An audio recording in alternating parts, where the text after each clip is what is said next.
Wonderful, wonderful. Karibu sana. Regis, Honorable Minister, Juliet, and Doctor.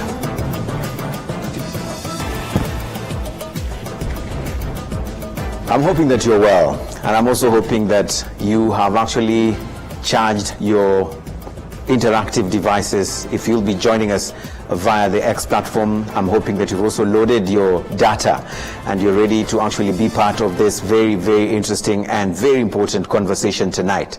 And of course, if you're hearing this voice for the first time, seeing me for the first time, as always, my name is Eugene Anangwe. Thank you so much for making the time. Now, this topic tonight is actually one that is for the books, because we have seen mixed reactions coming from different quarters. But of course, we on the summit are out to be able to create a platform where we can be able to create an understanding of Rwanda's new pension reforms. I'm aware that when we posted this, it has already hit over 11,000, close to 12,000 people who have actually been interacting with this particular post. A lot of you have actually put in your questions in there, and we will definitely be trying our level best to ensure that our panelists who are joining us tonight live are able to actually give clarity on some of the questions that you have raised.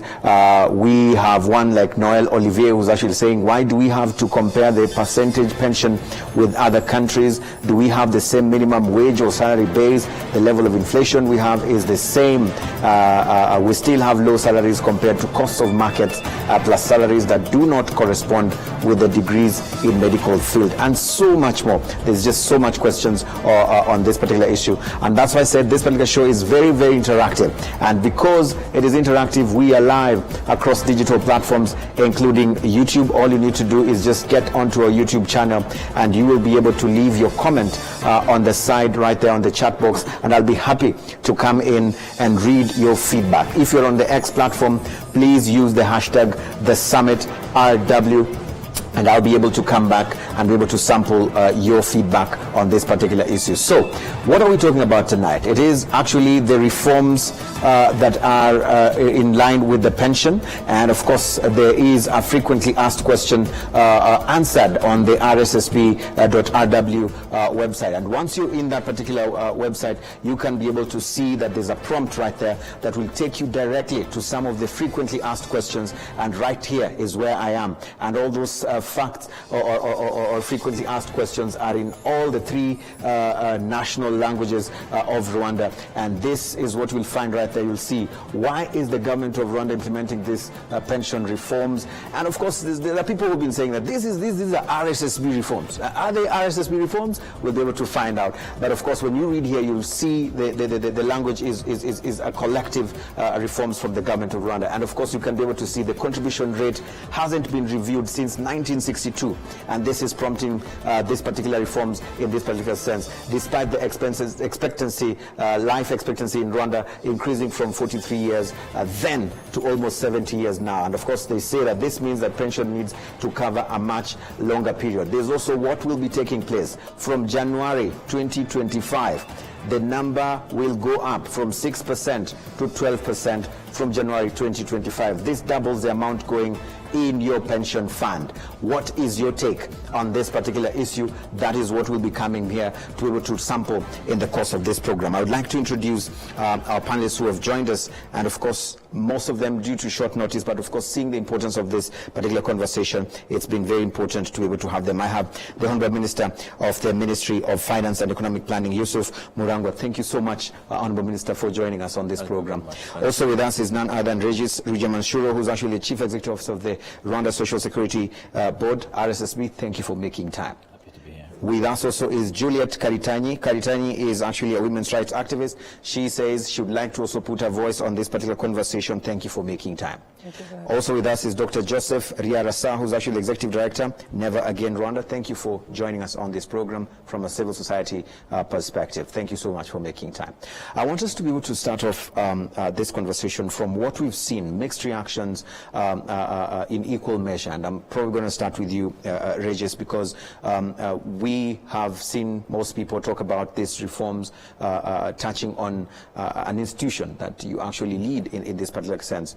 What are you you reading from the reactions that you're seeing? Both those who are supporting and those who are saying, we have some concerns right here. Since this announcement went out, what have you been able to read in terms of the mood on the ground? Thank you, Anangwe, for having us on the show. It's always a pleasure. What we are reading from the feedback, especially on social media or different engagements we have with our members, but also citizens in general, is the question of how is this going to be possible? Are we going to be able to absorb the change, both from the employees, the employers? But the answers are there, and through different conversations we've had prior to the announcement with the private sector, but also other stakeholders concerned, was that it's going to be challenging, but it's possible and it's necessary. And we are reading, understanding. I think people understand why it's needed. They understand the benefits. The question that remains, and we try to continue to explain, is why now and so fast? Which is what we continue to explain, that waiting longer will make things worse when we finally start. And how is it going to be possible is what we continue to explain again, that there is a lot of goodwill and commitment on all sides to make sure the intended goal, which is to reach a level of national savings and benefits to the pensioners that is intended, happens. A lot of collaboration, caring, and working together will be necessary. Right. I like the ending part, and this is where I bring the Honourable Minister on this, especially picking up from the sense that this is a government of the people, respecting people, and of course also understanding that everything that is done has a people-centered approach from that perspective. Honourable Minister, I need you to just spare some time and talk to that person who's feeling a bit pessimistic and feeling like this is just going to be another burden for me that I'm already going through from where they sit. What is the government feeling in terms of the intended results, but still considering these concerns that are being raised right now? Thank you, Anangwe. That's a very good question.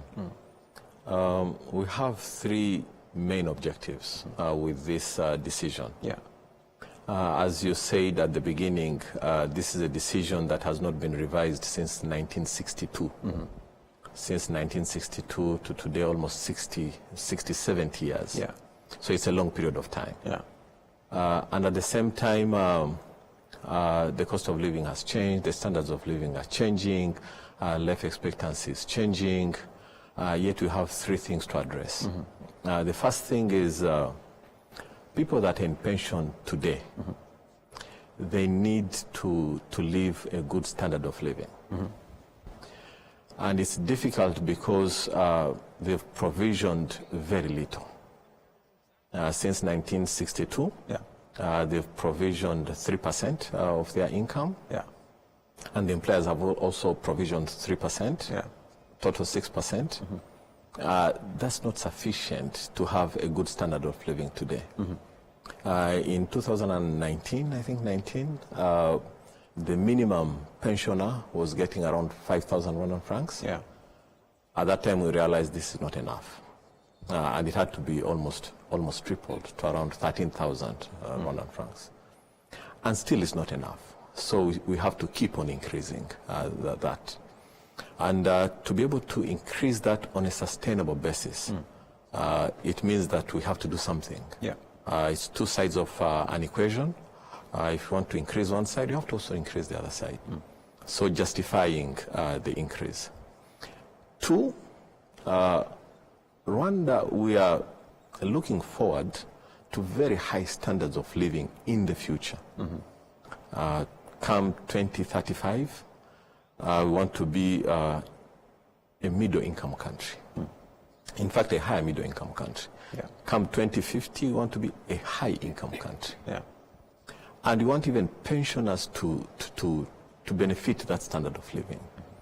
We don't want someone contributing to their pension today to get to that time and they're left behind. But the biggest question, I totally hear what you're saying, but what we are hearing also on ground is that, as you said, if you want to increase or benefit one side, you also to increase the other side. there's one side which is the other part of the missing link, which most people are asking, what about the salary? It still remains the same, while I still increase my contribution. Let's talk a bit about that before we get to the other two parts. That's very good as well. And actually, I was coming to the third objective. Okay. The third objective is to increase savings in the country. And the reason we want to increase savings in the country is that a young person who starts contributing today, at 20 years, at 21 years, at 22 years, they expect their pension in 35 years, 45 years down the road. The money they save today is used to invest. One of the reasons, the biggest employers in the country is the private sector. One of the reasons they tell us they are not able to employ people, give them good salaries, is because they don't have good capital. Good capital, long-term, low interest rate. To invest, create productivity, with productivity, be able to employ more people, and also be able to give better salaries. So it's like chicken and egg. What comes first? And to be honest, you save first before you get rewarded. So that's very important. Okay.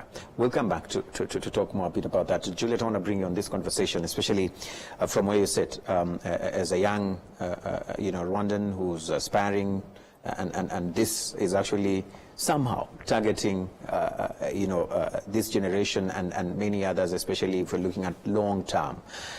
What are you hearing, especially coming from the reasons for this specific reforms versus the realities that you feel as a young person are concerned? What are you hearing in this sense?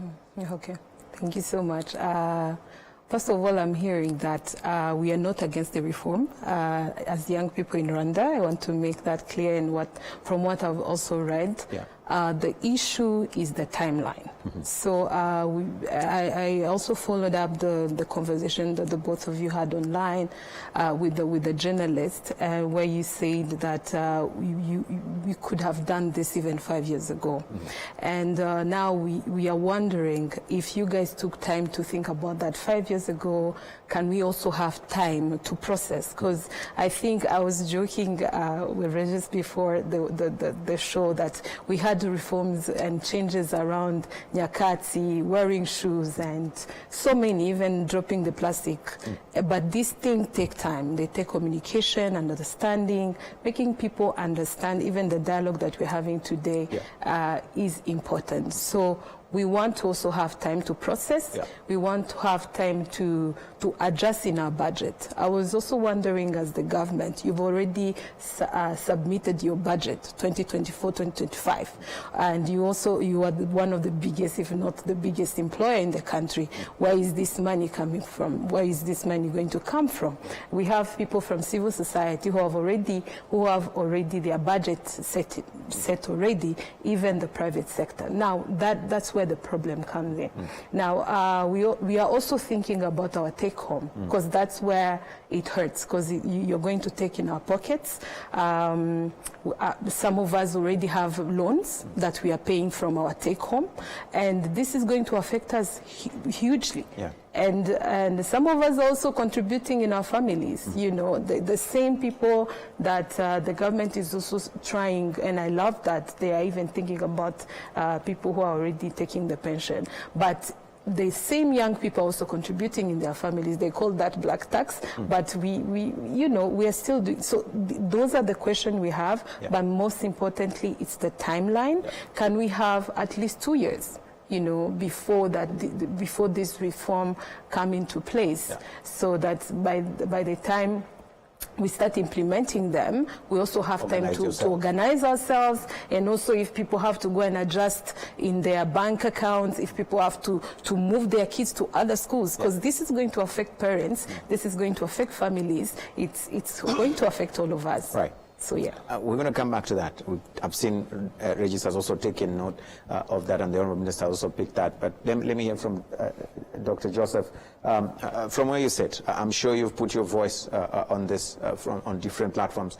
But listening to the explanation tonight, especially on the reason behind this, over 70 years, not changing anything of this, yet life expectancy is actually going up. And the side where the government says, look, we are looking at it from a positive side, that people have been receiving peanuts, for lack of a better word. We want to change that. And of course, align with the changing standards of living that we want to achieve. Does this convince you today? Yeah, no, thanks a lot. And first of all, I want to appreciate the fact that you invited us, and also to thank the CEO and the minister. I know that government officials fear civil society. So, but to see that we are sitting here discussing national issues, so that shows that civil society is a partner in development. But first, two, I want also to congratulate RSSB because during his term, things have improved. We used to line up getting our historical statement. Two, pensioners would struggle to register, to claim it. Now it has streamlined. At least they deserve that appreciation.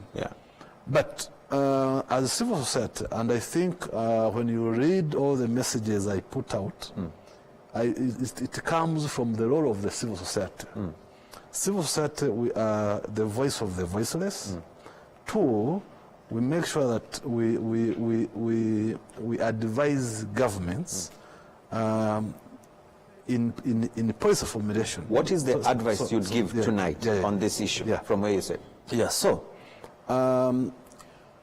one, the policy is great. What they are saying, of course, that's what needs to be done. Because even these countries that give us aid, etc., their people pay. Some countries pay for 42%. 40. Those that give us aid. So there's no problem. But then it's how. Because the governance of this country is centered on consultations. I think the minister knows the cabinet manual. I think on its page 58, it has it very clear that any policy that goes to cabinet, it has to have undergone thorough consultations. So you feel there has been not enough of that? Yes, even though I read that in 2012, 2017, 2018, 2019, I've been part of civil society, but I never saw those consultations. So why am I saying that? Because that 12%, it comes from the gross salary. So this policy might lead to reduction of employment, because I, for one, with this increase, I need to be having 6.5 million per month. Per month. So that means more than 74 million 2025, which we never budgeted for. We never had that forecast. So the thing is, if we had those consultations or been involved, we would have advised, maybe let's start with 1 or 1.5. Let's maybe start next year, so that we do our, because as a civil society, we get funds from development partners or donors, so we submit budgets. Now the 2025 budgets have been approved. So how am I going to readjust this? Right. If we are starting in January, that requires me to at least reduce 6 staff, so that I can get that extra money. Okay. So I think the policy is wonderful, but as someone who comes from a governance organization, I had to make sure that remind that something somewhere is not correct. Is not correct. I want to come back to Regis. From what you've had, especially some of the concerns of the timing and you know, this is too abrupt, we are actually going to suffer the consequences of this good idea that is in place. What response do you have for that? Is there any room for adjustment of the starting date, or the train has left the station and this is it? Thank you very much. Number one, I want to start by appreciating, I think the good news here, everyone is aligned that this is a good thing and this is needed. I think from that basis, that alignment is very critical. Yeah. That we say, we need this, this is good, we should do it on time, if now the how part, which is I'm going to address. I want to demystify also the element of financial implication. In Rwanda, about 47% of the salaried people are around 100,000 and below. 47%. So if you look at someone who earns, let's say, 50,000 as a net take home, in our engagements with the private sector through the consultations, they'll tell you, and most of you know, that most people negotiate their net take home. My net take home is 50,000. That 3%, actually, in many engagements we've had, most people in the room didn't know. And maybe even those who follow us, if you say, what is your 3% that you give, you contribute for yourselves, even though you know your net take home? If you look at someone who earns 50,000, if this was not to be picked up by the employer, who in our conversation, we encourage them to pick it up, you will be saving forward 1,500 per month. For someone who makes 100,000, we're talking about 3,000 saved forward. So it's, and the fact that to your point, it's on the gross, it actually reduces how much is taken from, is saved from the net. So 1,500, 3,000. Another point I want to highlight here, if you look at the big envelope, because it's an expense, it's actually removed from the CIT.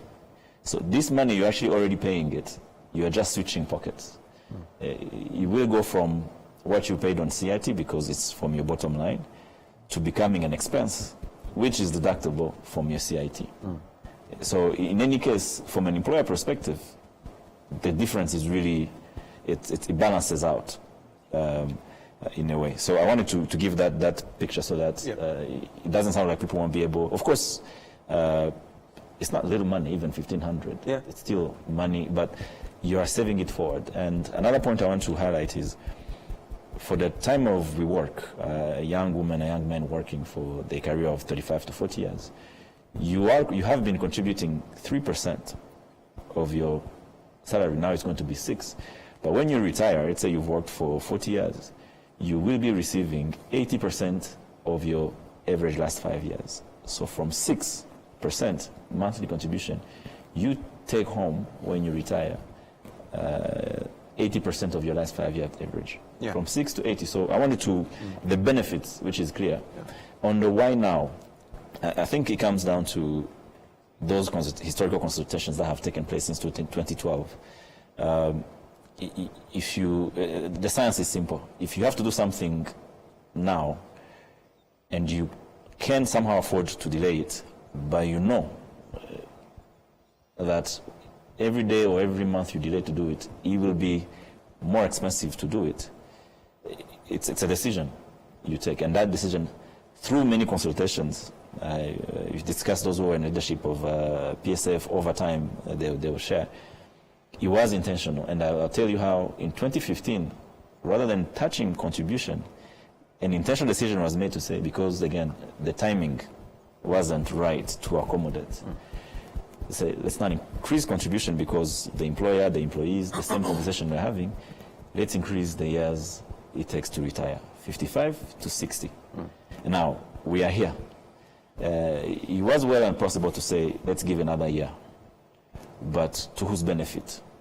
What I appreciate from everyone involved in the consultations, it was that the willingness, because we agree it's the right thing to do, it's much needed for everybody's benefit, it was to say, now how do we work together to reduce the burden and the challenges that might occur?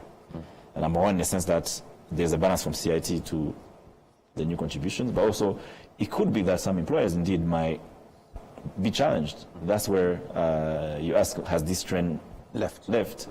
what is possible, and it has happened in many instances, one example is COVID, the intention is not to make a business suffer or people lose jobs, is to grow from our means.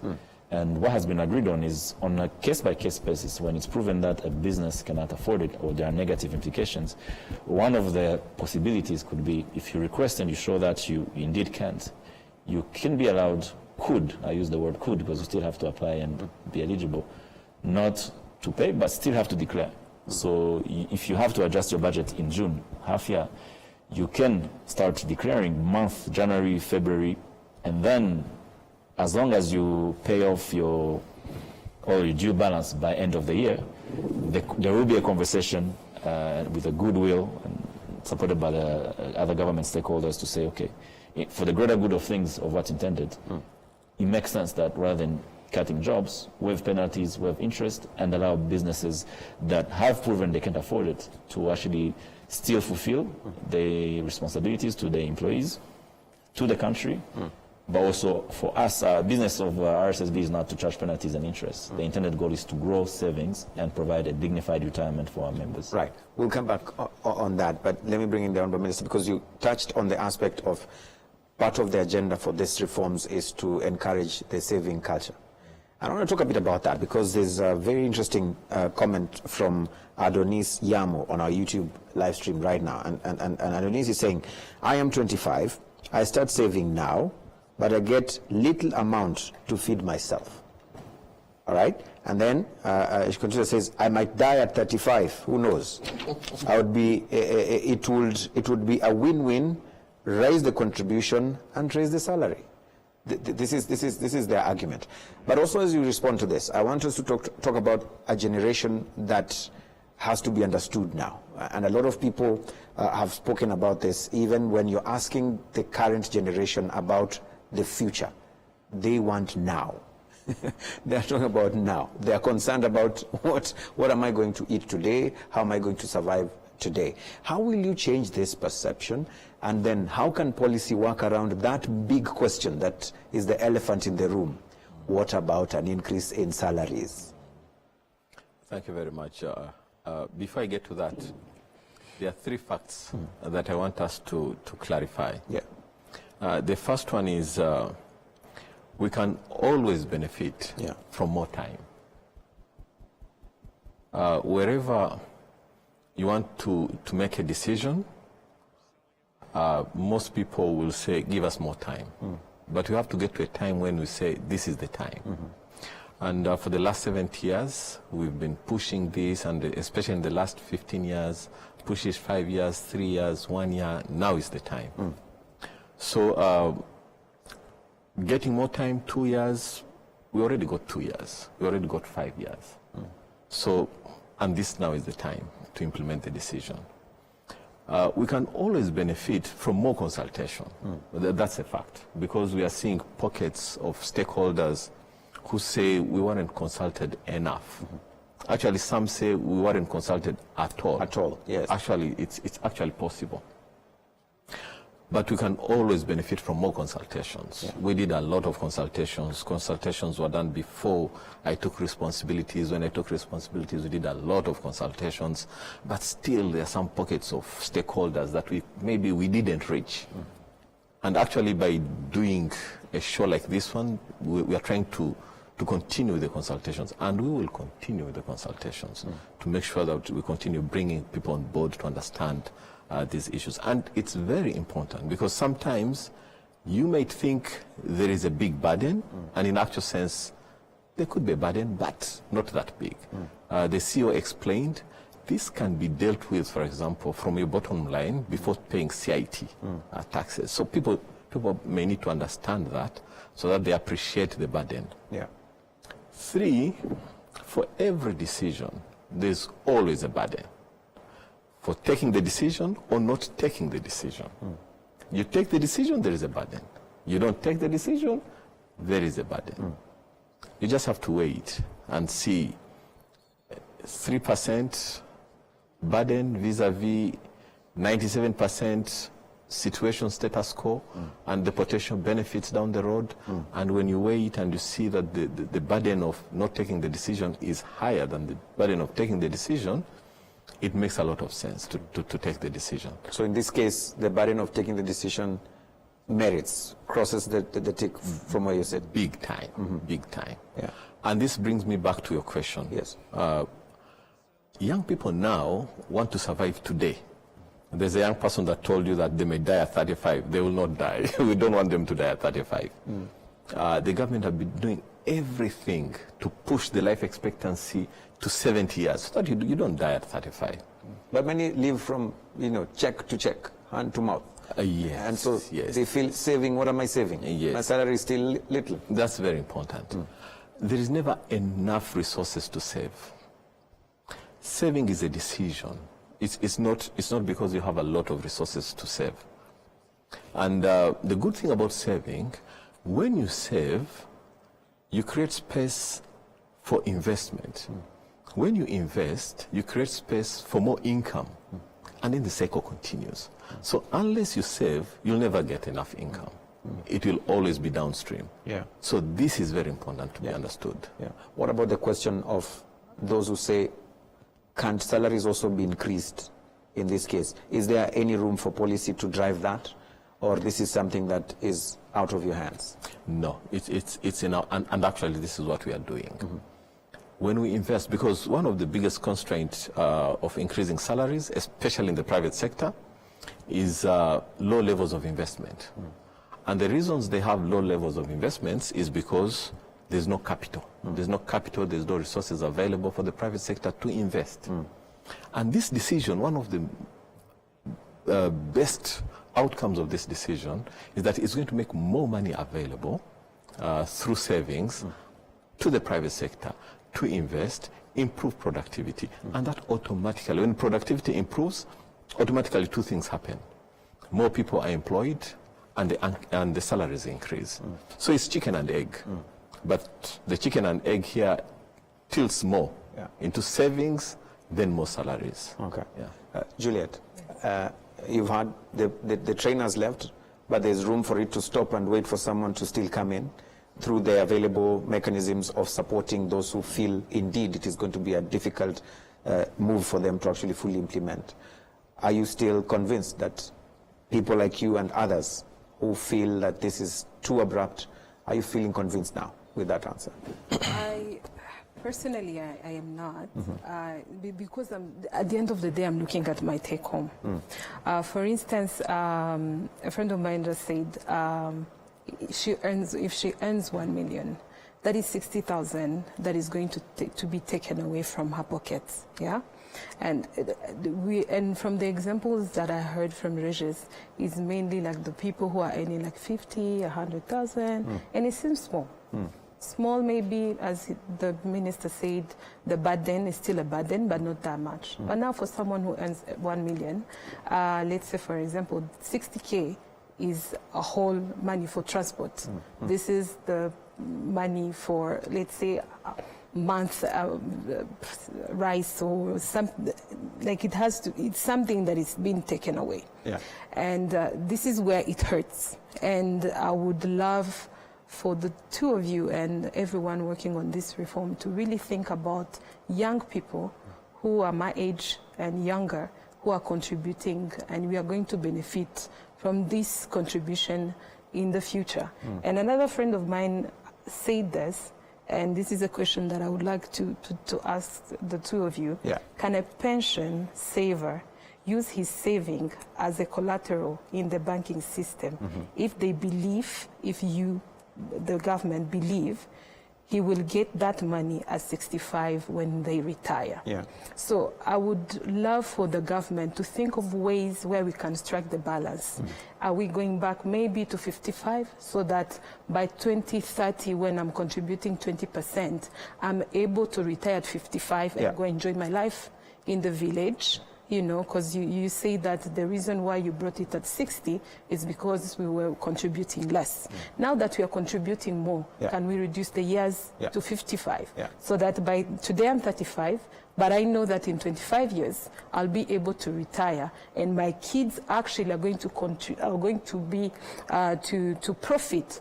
If I'm not working, but at least my pension will be able to support their school fees, you know. So I would love economists or anyone who would think of ways where we can benefit as young people at the moment. Because what we are hearing from the government is mainly about people who are going to benefit from the pension, but not as the young people who have loans. They're encouraging us to get affordable housing. Now imagine if I get on my salary and I have to pay also for the mortgage. What am I going to take home? And especially that the cost of living has become a bit higher and difficult for us now. So that's what I want to live with. I hear you. And before I come to you, Doctor, I would love to get an answer to that, first of all, and then we can come back to you. Honorable Minister Regis, maybe you could pick that. There is a misconception that if you contribute now, you get benefits when you are at 60 or 65. That's a very big misconception. What's the reality? There are two benefits. There is direct benefit that comes when you get the pension, and there is indirect benefit, which might even be much, much more beneficial, especially to young people, by contributing now. Because young people, they don't want to go sleep during pension. They want to thrive as they go, as they continue in the labor force. So you contribute now, you're 25, you contribute to the wider savings pool. By 30, more industries come up. More investments come up, you get better opportunities. By 35, by that, the economy expands. By 35, you even get more opportunities.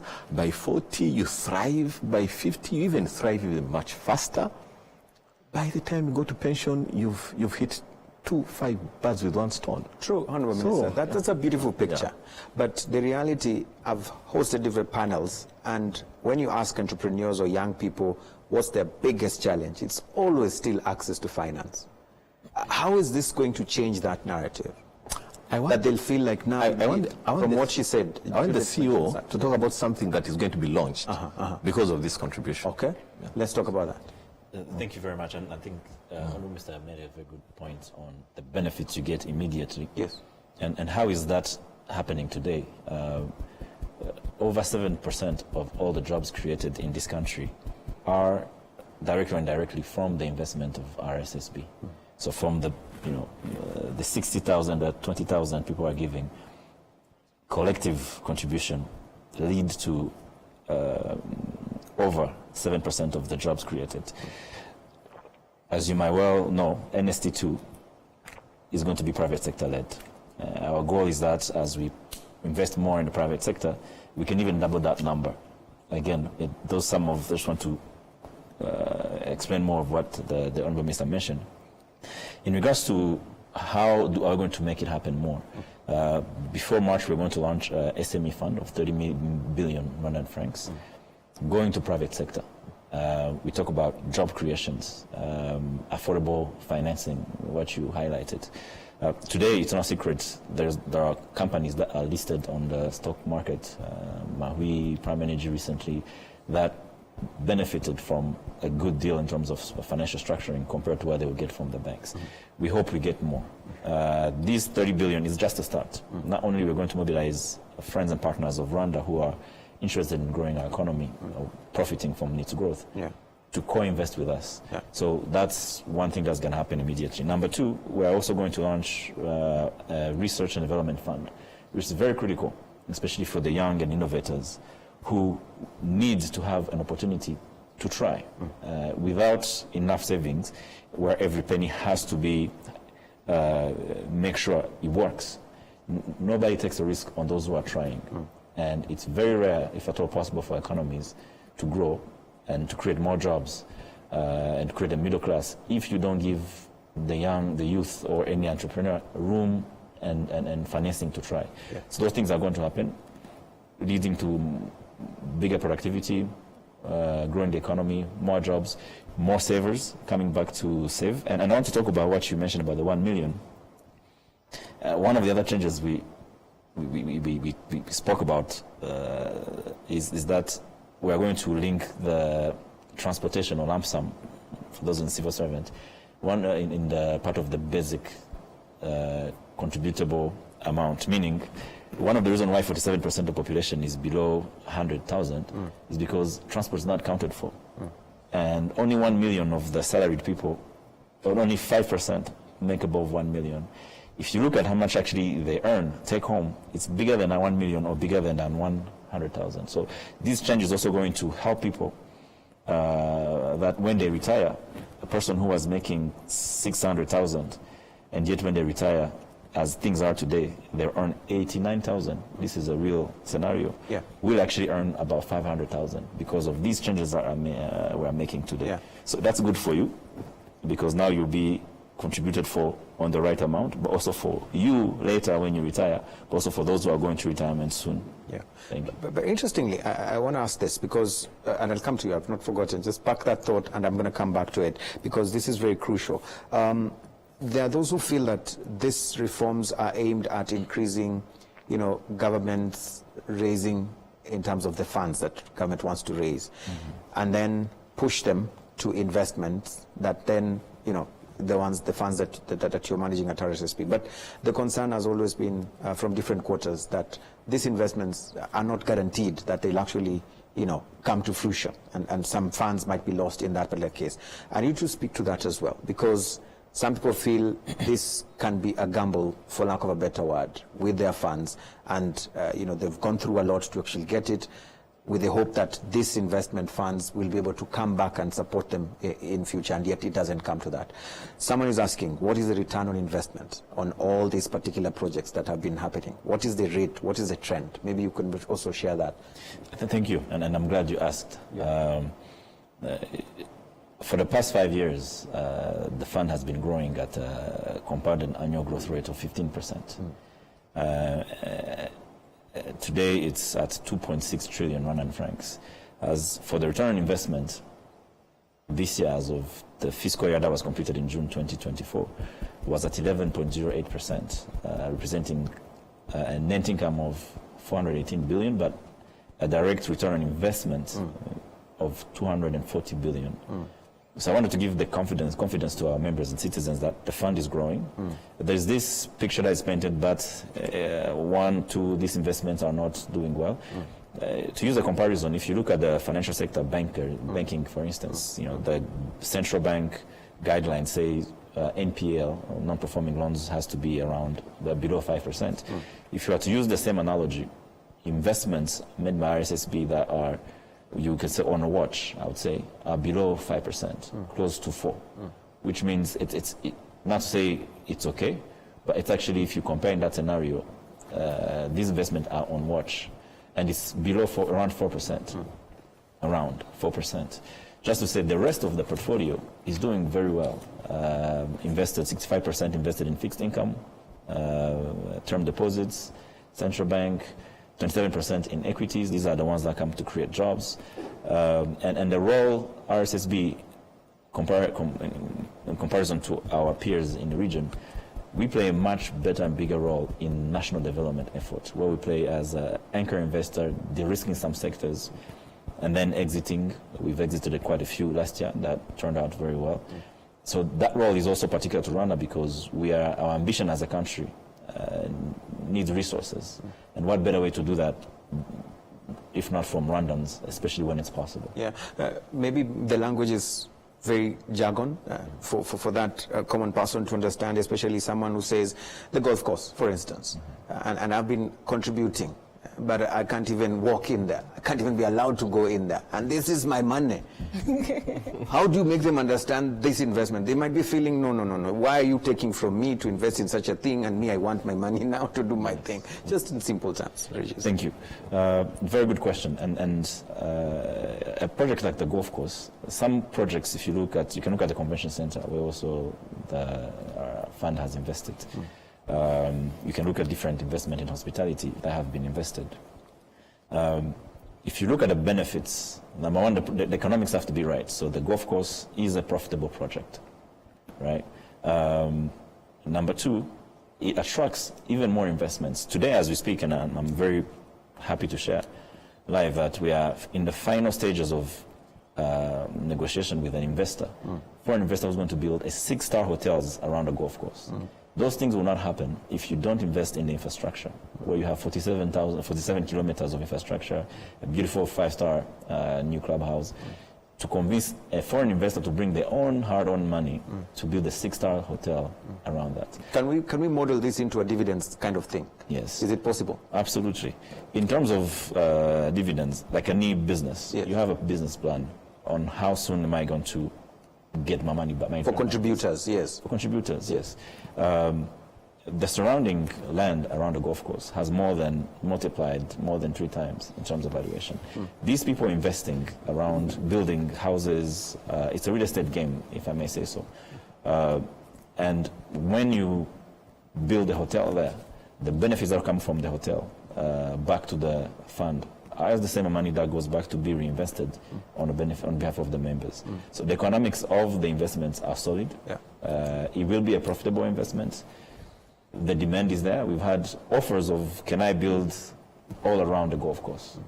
And those are conversations we're entertaining. But I want to reassure you, while yes, it's high end, the business and the fundamentals are clear and profitable. Right. Joseph, I want to bring you, Doctor, because we now have just almost 10 minutes to go, but I want to bring you on this conversation from what you've had so far.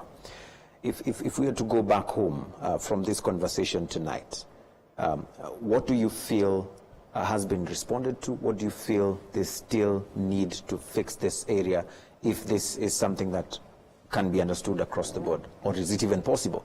Yeah, no, I'm very happy that, as the minister said, that the conversation is continuing. Yeah. And also the modalities that for those entities that might find it hard, they can, as the CEO said, we can declare as we work on adjusting our budgets. So that's the take-home message, and which I think it's great that people know that there are those possibilities. But then for the consultations, as civil society, I know that maybe next week we shall be sending our policy brief to the minister on some suggestions, because it's key. For I know that the Labour Law of 2018, it talks about the minimum wage, but the Minister of Labour left it to sectors, to the employer and the employees, and yet the minimum wage was set in 1970. So if the percentage of pension was set in 1970, the same thing that the government is, I understand that the government is the biggest employer, and the minimum wage, it would also cost them something. So the government also needs to take a bold stand and set a minimum wage so as to minimize inequalities and injustices within the labor force. And then as we continue, we can keep providing suggestions so that we can retire with dignity. Right. Honourable Minister, he brings a very interesting spanner in the work in terms of the minimum wage conversation. From this, is it now practical that we now start having that conversation on the minimum wage increasing? Because that's something that everybody's still asking up to now. It's very practical. And when you say minimum wage, we're talking about the salary, just for those I know. Yes, for those who don't understand. I understand. Yes. It's always practical to engage on a subject like this one. We'll be very happy to receive the civil society, so that we get into the breakdown, so that we understand minimum wage per sector, per everything, implications on employers, on employees, and when is the right time, and at what level do we put that? That's a discussion we're very happy to have. Right. Yeah. So you're welcome, Joseph. Right. So it's practically possible that we can now start having conversation on increasing the size. There's one question, Regis, that it says, what would it take RSSB and Minecofin to liberalize the pension system, just like it's done for health insurance? could employees be allowed to join private schemes, e.g. BK, like they do with health insurance? Is it possible? That's a policy decision. It was pointed to him, and I'm happy that First of all, even today, Yeah. it's not restricted. Yeah. Actually, globally, there is compulsory or mandatory public pension schemes. And the space is always open for private pension schemes. Because even when we get to 20%, that's not enough to lubricate the economies and the benefits of pensions and savings. So we encourage very much the private sector, as long as they give good products that attract people to save with them. That's very encouraged. Okay. Yeah. Okay. Now this is directed to you. On can you reduce TPR and increase RSSB contribution? Still, they don't reduce TPR. So there's this misconception among the public on whose role is whose what. Yes, right. yes. So back to you. Is it practical? These are two different tools. Yeah. These are two different tools. Yeah. One is to finance fiscal issues of the government and the population. Another one is for savings. So these are two different tools. They are not supposed to be combined. Yeah. Not supposed to So it's not one or the other. Yeah. It's both. Yeah. Let's take closing remarks in this case, because I'm being told we need to go and create room for news. I wish we could continue on and on, because this is a very interesting conversation. I'll start with you, Dr. Joseph. At what point do you feel those who probably were feeling this is not the right time to do this, while government says, look, there can never be a right time, we've got to start? How do we reconcile these thoughts from this conversation that we've just had tonight? What point do you think the public needs to actually come in and say, we can do it? Or probably say, look, we want to come on the table and fix a few areas which we think can be able to support us. You just want to hear your voice. What I can say that moving forward, I think the government needs to work very closely with the civil society. Why? Because per now, civil society, when you look at their budgets, they're almost 10% of the national budget. So such a pattern, because they've been talking about private sector, but they're forgetting civil society. Besides, because they also bring in foreign currency. So such a sector, and also being a voice of the people. At times, the private sector is not a voice of the people. They are looking at profits. So moving forward, I think these issues can be solved. So this other sector, the civil society, it needs to be part and parcel of the discussion from day one. And we can always provide constructive inputs that can make sure that the policies are sustainable. Correct. Juliet, what have you learned? You came in, and what are you going out with from this conversation? The good thing is to hear that there is room for those who, that adjustment in declaring if you don't have money, like Dr. Joseph just said, that was not, we didn't hear that. And the fact that we are hearing good investments that are going to come in the country, but we would love this conversation to continue so that we can look at the adjustment either in the whole package. You say that one is saving, another one is we are paying taxes, but all of this is coming from a gross salary. So at the end of the day, I'm standing as an employee who's going to feel the weight of this reform. I would like for the government to look at the years of pension. Are we going back to 55 if we are implementing this reform? Is there a room to go from why 6%? Can we do from next year 2%, and then we grow gradually, maybe in 10 years, not in 5, but put it in 10?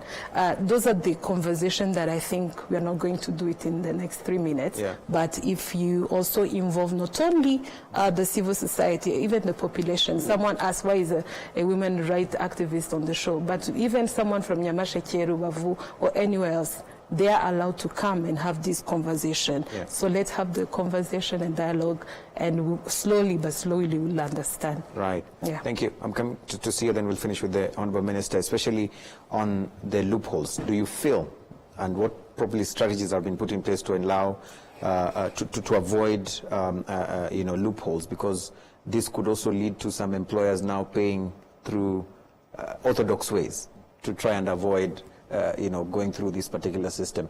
Are there rooms, are there strategies to fix this? As you close, yes. But the loopholes, those that were very significant, like the misalignment with the transport and lump sum, have been closed. For employers that might try to cheat, number one, it's not the right thing to do. I think one of the first things we're investing in more is the community engagement and sector engagement to understand the rationale. We should not be trying to run away of paying what's due for the employees in the greater good, in the sense that you want them to have a dignified life and a dignified retirement. So that conversation for better awareness and understanding, both on the employee side and on the employer side. What does the law provide for me, and how should I make sure I get it? We've put out systems, and Dr. said it, that allows you to know transparency. You know how much your employee and if your employer is declaring. One last thing I didn't mention I want to add is, it's not commonly known, but it's a fact. Actually, the life expectancy at 60, according to our numbers, historical numbers, is 18. Pensioners, even though the life expectancy is 69, actually live 18 years on average. So meaning, as we increase the benefits, actually they're going to be even living longer. So we want to make sure through that increased lifetime, they will be receiving much more. Last message I want to send is to appreciate everyone who's really participating into this conversation. It's very good to engage, ask questions, clarify. I want to close by giving a commitment, as we have done before through the consultation, to the private sector, civil society, employees, employer, everyone concerned. We'll be there. We'll walk the journey with you. And where, as you mentioned, declaration might have to be done from January. Payments could delay, but it's on a case-by-case basis. We'll make sure the internet goal of increased savings and increased benefits to our pensioners is fulfilled. Right. Honorable Minister, I want to give you a chance to just look at that camera, talk to that person who's still feeling, after this whole hour of talking, I'm just still feeling not convinced. Thank you very much. Two things very important. One, we'll continue to engage, especially also bring on board the civil society, so that we are all on the same page regarding what the expectations are, what the facilitations will be, and so on and so forth. Two, we assure everyone will see the benefits. We'll see the benefits very quickly. We won't wait for retirement to see the benefits. We'll see the benefits 2 years down the road, 5 years down the road. And I'm sure we'll be very happy we took the decision. Thank you. All right. Thank you very much. We never finish conversations on the summit. We just start them because we can't have enough time to finish all this. But I want to say thank you very much for accepting to be part of this conversation. It does continue. And for you who've been watching us, thank you so much for being part of this conversation. It continues on our social platforms. Please keep talking. They are online. Everybody who's actually concerned about this, they're picking all the questions and concerns that you're raising. Please jump on there and continue talking on these issues. I want to say thank you for being a part of the show. As always, my name is Eugene Anangwe. Goodbye for now. We can go.